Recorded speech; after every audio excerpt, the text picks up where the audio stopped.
Well, there's nobody here yet, so that's good. Trying to figure out how to get this camera set up so I can show you guys what it takes to cut in a finger choil. So I gotta find my tripod. I did some cleaning up today and I'm not sure where it got put. I was gonna use my chest mount, but that doesn't seem to be working. Let's see if I can find this thing. If not, this may be a bust. I don't even know if anybody will show up. Just bear with me, guys. I thought I was ready and I'm not. Maybe I did some cleaning. I'm not sure where we put the tripod. But there's one person in here patiently waiting. I appreciate it.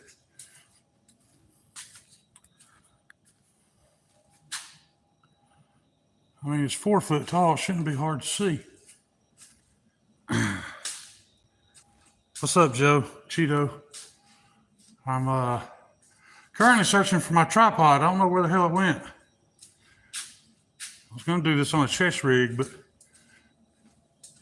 as you can see, I can't see what you guys are seeing, so where in the world did he put that thing? I don't think there's anybody else live, is there? I'm not interfering with anybody, am I? I was going to show cutting in a choil, C-H-U-L-L, choil. But I might not be able to if I can't find the stupid tripod.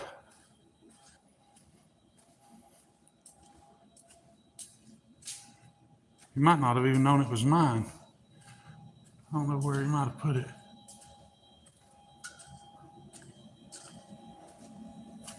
Sorry, guys. Give me a moment. I'm still looking.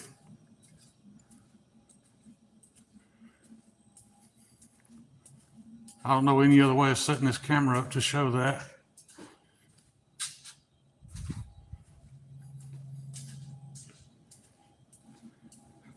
Hellcat, what's up, buddy? Whoever's best, what's going on, man? Well, I had an idea. Don't know if I'm going to be able to make it work now. I can't find the tripod.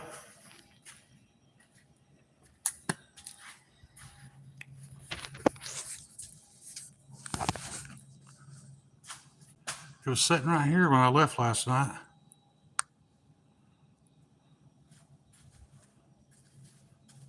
Let me go look and make sure I didn't leave it outside. I don't think I did, but I'm pretty sure I didn't leave it out there. Almost positive I brought it in. Team No Sleep, that's right. Kind of depend on you guys. I don't even know what time it is, to be honest. I just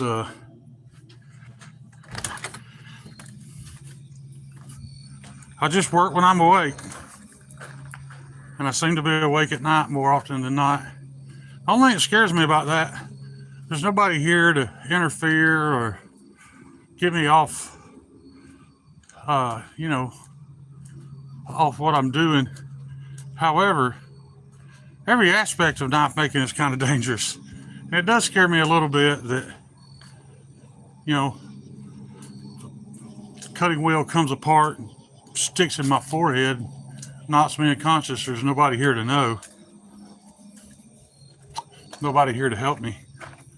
So I'm trying to be as careful as I can. Hence the safety goggles there that I hate wearing. Guys, this might be a bust, man. I don't know what to do. Because let me try something. It's going to get a little shaky for a second. I'm going to try to put this back in my chest rig and point it down, see if it picks it up.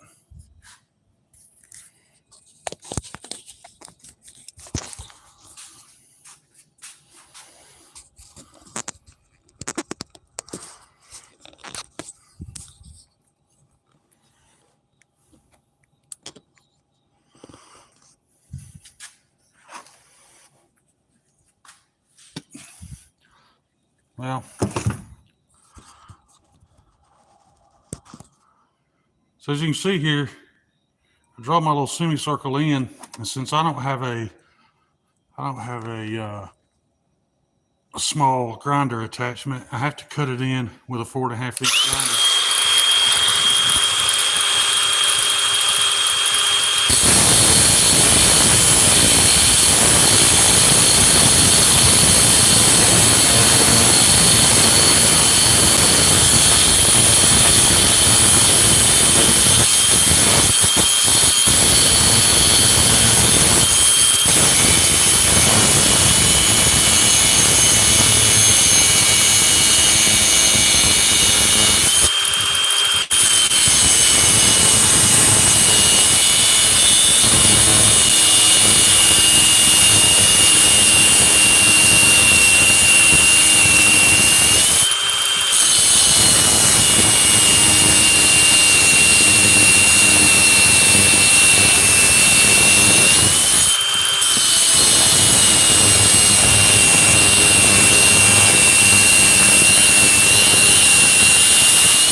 So that's the beginnings of it. After that, it takes a good amount of more grinding with a flap wheel disc. You can put just as much work into cutting a choil as you can shaping the entire knife, and that's the damn truth. It's you guys know how I feel about finger choils. If it can fit, I think it should have it.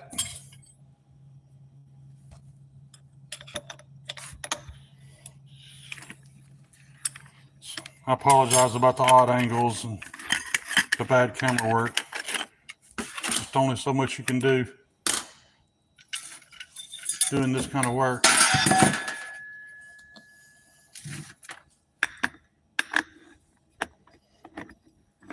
Last thing I need to do is worry about the camera instead of concentrating on what I'm doing and hurting myself or messing something up.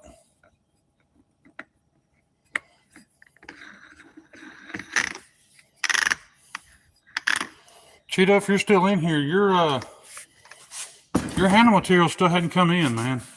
Starting to get a little agitated with that. I mean, I could handle a week or so waiting, but it is a little aggravating knowing that a customer's waiting on a knife, all because of waiting on some asshole to ship some scales. So I may talk to you, see if you want to continue to wait or maybe switch to something else. I don't know. So let's see. So now I've switched to just a solid grinding rock to get those little rough pieces out of there.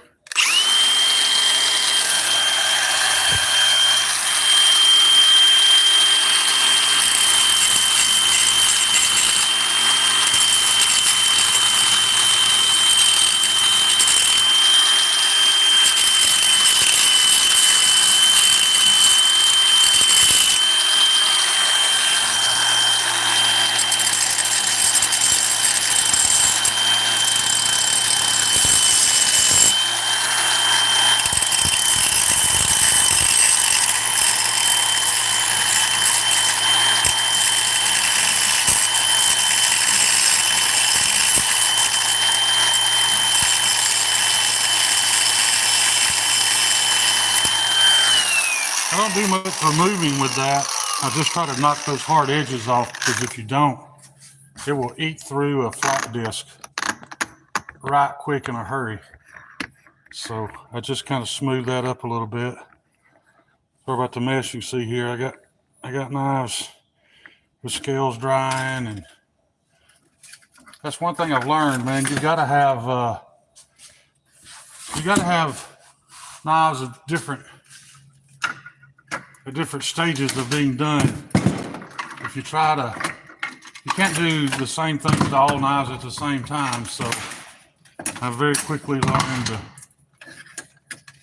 have some knives have the scales glued up, waiting on them to dry, and then have some that you're still shaping. And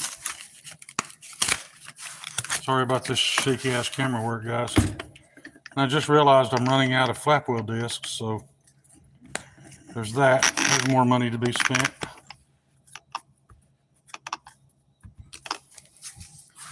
Really wish I had that tripod. I could set this up much better. Let me try sitting down, see if that changes the angle. You guys can see a little better.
It's not near done, but I want to show you the difference between just those jagged teeth. There's still quite a bit to clean up. But that's how I cut a shoal. I wish I had a better way. And I really wish I had a damn tripod right now. But yeah, still much work to be done.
cool this off a bit.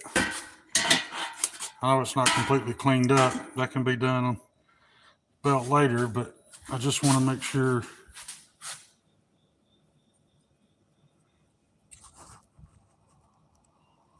Yeah, now that's a proper finger choil. That will work. Plenty of room for even a big hand with a glove on. Yep. I've got a, let me take this phone off. Got another small grinder up there that's got just a little tiny wheel that I'll use to clean that up later. But until then, that will work. It didn't take much time.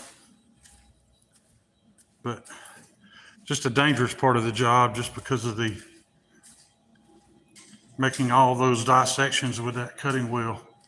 I'm always scared when I use those things. I've had a couple break on me and shoot across the shop. I've never had any hit me, but my brother had one go all the way through the bill of a baseball cap, bust his forehead open. And I could only imagine what it would have done had it not been for that baseball cap. And he also had one come off and wedge itself into a pair of safety glasses. So, you know, that's the inherent dangers of those. One thing I have learned, I've got a plug-in 4.5-inch grinder that Shane's making them at night. That's right, buddy. I've got a plug-in 4.5-inch grinder, but every time I've ever snapped a wheel, it's been with that plug-in. I think it's just because it has so much more power. So, what the fuck was that?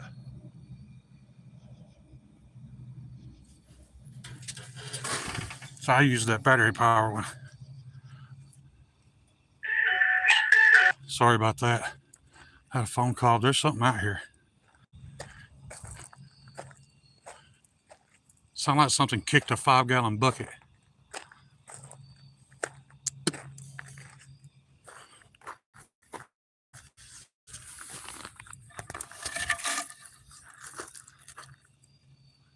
Got me a club now.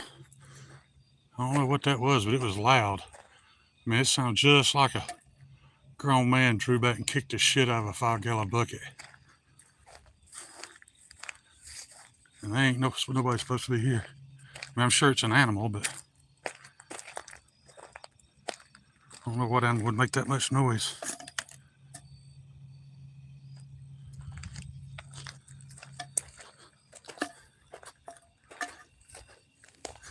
Thing is, though, there aren't any 5-gallon buckets, so. And that's a chicken coop. There might be something in those laying boxes. That might have been what I heard, but there's no chickens in there yet. It's not even wired in.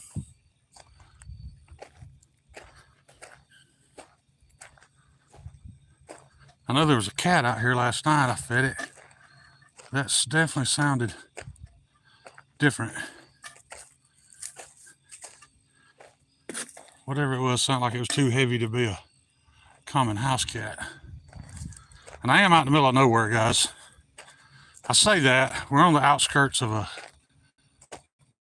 a golf course, just on the other side of those woods that you can't see, all that blackness. Probably a quarter mile of forest, and then there's a golf course out there. Anyway, I'm gonna go back and sit down, I guess. Whatever it was, maybe to leave me alone. All right, back to the chat. What are we talking about? There go. I've had some close ones, and I used to. Oh yeah, yeah. 1 million. It's dangerous for sure.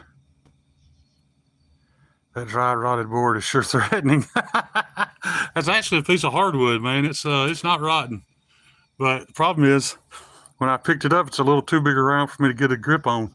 I'd have to hold it with both hands. Perfect place for unexplained butt stuff to happen. You're exactly right about that. 50 separate tools in garage is Shane grabs a 2x4. Yeah, there's a whole damn gun cabinet in there. I know for a fact there's a semi-automatic shotgun with a 25 round drum on it. Then I grab a stick. I ain't worried about it getting me. I was just curious what it was. It was that, I mean, because it was literally, whatever it was just right there somewhere around the chicken coop, which is probably 25 feet from me. And it had that echo sound, you know, like sounds, well, just like what it sounds like when you kick an empty 5-gallon bucket. I know this whole area is infested with deer, man, every night. Last night, I talked about it in the live last night, and on the way home, I literally had to come to a dead stop, and she stepped in the middle of the road, just stood there and stared at me, and then jogged off. If I'd kept going, I'd have hit her sure as the world.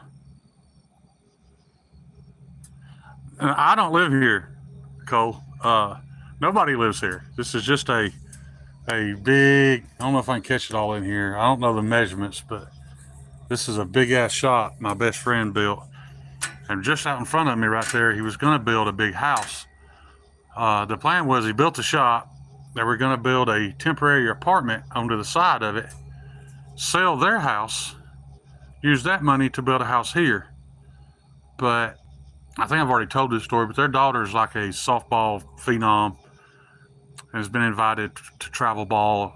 And if you've ever had any family members or friends with a child in travel ball, man, it's like $30,000 a year you'll spend traveling with that kid for tournaments and stuff. So he told her he could either finish the apartment real nice and they could do travel ball, or they could build a house. But he ain't doing both. So I think they're gonna stick with just building like a luxury apartment on the side of this place until she's out of college.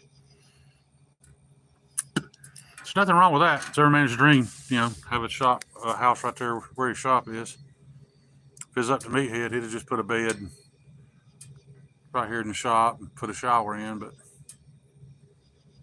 anyway, I wasn't gonna stay on long. I just thought I'd show you guys that process, because I did it before on a short and somebody thought I was cutting serrations. But that's the point, man. Like as close as you can get it, you just cut those little lines in up to your Sharpie mark, and then come in and cut those out, and that leaves you that dish for the finger choil. But I plan on being here a little late tonight. I think I've got 6 knives real close to done in there. And well, I'll just show you. I'll go back in and show you what.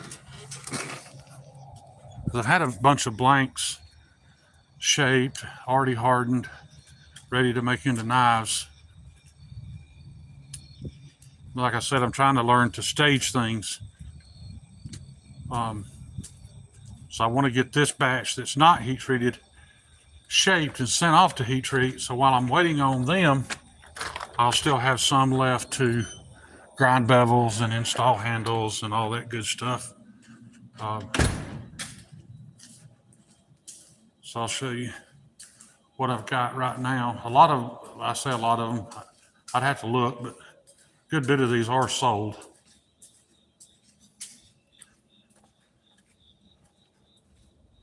So I've got a couple of pegs here.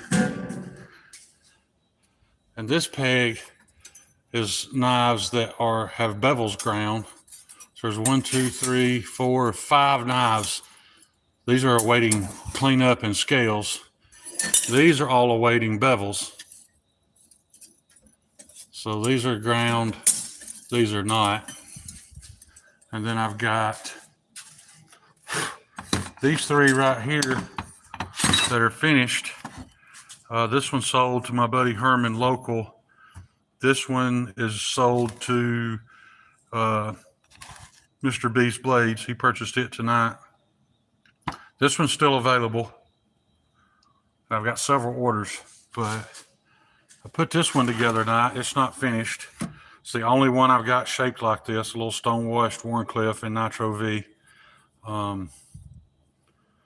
Red G10 with white pins. Like I said, it's not finished. It's just pinned up, glued, all that good stuff. So I got all the finish work left done on it. And then right here, I've got Mr. Bobo Schnoggins' Trailhead with purple scales. So I've just installed the scales. I don't have pins in it yet. It's not cleaned up. none of that. So those two are, that one probably like an hour, that one may like 2 hours. And then I've got Miss Riley, who is Meathead's daughter. I had this knife blank and scales laying here. It's not shaped yet. But she bogarted this, man. She hid it in the toolbox and then told her daddy about it. And then told her that she really wanted me to make her this knife, so I got to finish it up for her.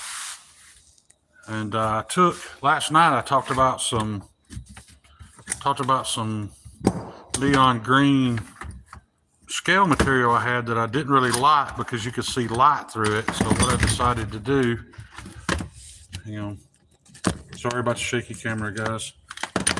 What I decided to do was I glued white liners on it. They're nasty from laying here. I gotta re-separate those. They got slightly stuck. But I'm hoping those white liners just give it some depth, you know, so it doesn't look as translucent. And I think if it don't, I just won't use them. It's just heartbreaking that I spent money buying scale material that I'm not happy with. To be honest with you, I'm not really happy with any of the plain Jane one color stuff I bought. I mean, this, stuff like this Kieranite, no, it's not super heavy duty, but it looks really good. It finishes really easy. I say it's not heavy duty. I mean, I haven't really tested it, but I don't think it's going to be as tough as, say, this Brazilian hardwood that I've got. And I got these planed down to the thickness that I want. So what I'm going to do, since this knife is for Miss Riley, I've got to make her dad one. I'm going to make her dad one with this Brazilian hardwood and use the leftovers from hers for bolsters. So, I mean, that'll just give you some kind of idea what the scale will look like. After I finish this and stain it, it's kind of a dark brown. I think it'll look good with that neon green bolster. So who all's in here? We got Palmer, Cole, Pocket Metal, Mind of Milton, Cheeto, Joe Isabella. So yeah. But anyway, Pocket Metal, I hope you were already done. I waited a while. I didn't want to go on while you were still alive. And I hope you're starting to get the picture that I say things and post things Pocket Metal half the time just to chap your ass. I don't care about any of it. It doesn't, it doesn't bother me. I can be friends with people regardless of what their opinions are. I don't even know that I have an opinion anymore. I think they're all full of shit. But anyway, I've got some cool stuff here. This belongs to Miss Iggy for her knife. And this belongs to Mr. Ed Harrison. I've got another block here that doesn't belong to anybody as of yet. I got to get these trimmed down, make some scales out of those. And I've got some really good looking stuff coming, man, that I'm excited about. Some's really off the wall composite stuff, and I've got some orange cream vintage paper micarta coming. I got a notice saying that my order was confirmed, but I haven't got anything saying when it's going to be here. Something else I've got that I'm fixing to do. Everybody knows what this is. It's just a green Scotch-Brite pad. I've done this in the past.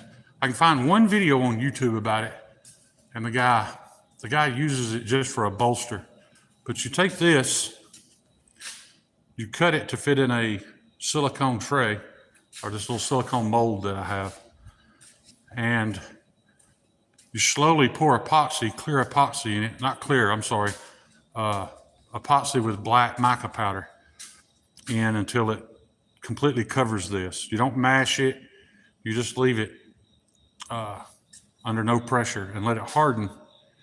And when you sand this and polish it, the scale is black with what looks like green lightning running through it. Absolutely beautiful. So I've got a few sheets of this.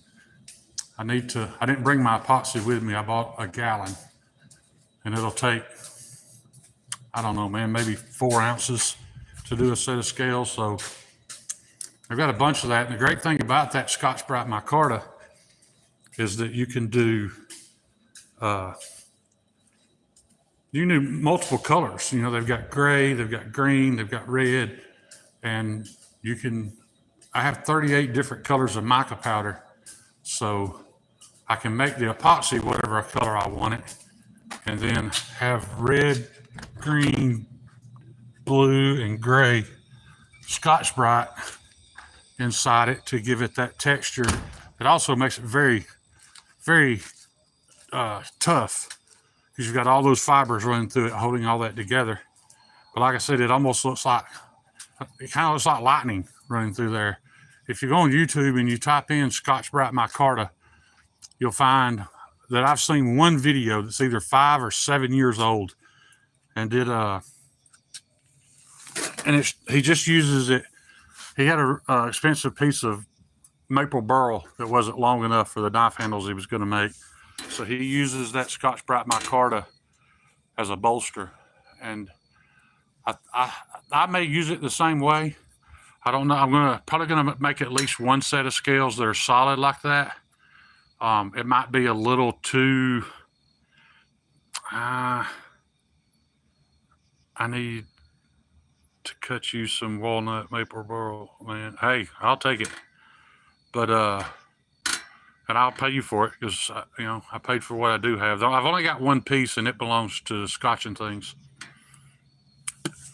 But yeah, I may make a set of scales out of it. I'm afraid it'll be a little too flashy, so I may do the same thing I was talking about in there and do one with that Brazilian hardwood with a Scotch-Brite micarta bolster. But keep in mind, guys, don't order a knife expecting that today, because I've got to refine my finishing some before I start doing stuff that fancy. That's why I'm not offering it just yet. Yeah, aluminum shape, Joe Isabel. I wish I could find a shop that worked in titanium, because I love the way titanium shavings in a machine shop have, they've got that blue and gold colors when the shavings come off. I would love to pour a tray full of that and then fill it full of whatever color epoxy. That way when I sand it down, those flakes of, but I'm talking about like big flakes, like the curls, like off of a CNC, where those would start to show through. I think that'd be really cool, and I haven't seen it done.